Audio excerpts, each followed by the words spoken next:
প্রিয় দর্শক, আসসালামু আলাইকুম। আমি সাইকিয়াট্রিস্ট ডাক্তার মোহাম্মদ সোহেল বলতেছি।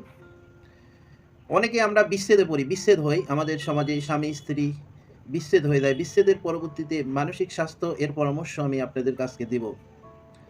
বিচ্ছেদ বা ব্রেকআপ বা ডিভোর্স সরাসরি কোনো শারীরিক রোগ নয়।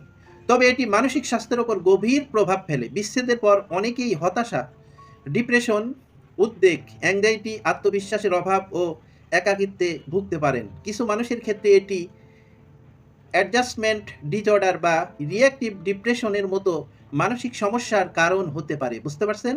আচ্ছা, বিচ্ছেদের পরে হতাশা থেকে বের হওয়ার উপায় এটা আমি আপনাদের সামনে বলবো। সেটা হচ্ছে নিজেকে সময় দিন, বুঝছেন?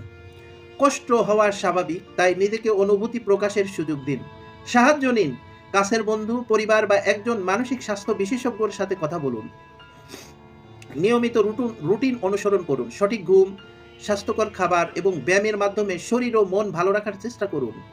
নতুন কিছু করুন, নিজের শখ, পছন্দের কাজ বা নতুন কিছু শেখার চেষ্টা করুন যা আপনাকে ব্যস্ত রাখবে।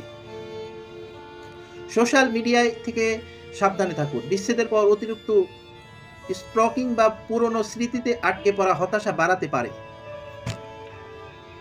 আপনার মানসিক আপনার মানসিক স্বাস্থ্য গুরুত্ব দিন। বিচ্ছেদ মানেই জীবন শেষ নয়, কিন্তু এটি একটি নতুন শুরু হতে পারে যেখানে আপনি নিজেকে আরো ভালোভাবে গড়ে তুলতে পারেন। যদি হতাশা দীর্ঘদিন চলতে থাকে বা আত্মঘাতী চিন্তা আসে, তবে অবশ্যই একজন মানসিক স্বাস্থ্য বিশেষজ্ঞের পরামর্শ নিন।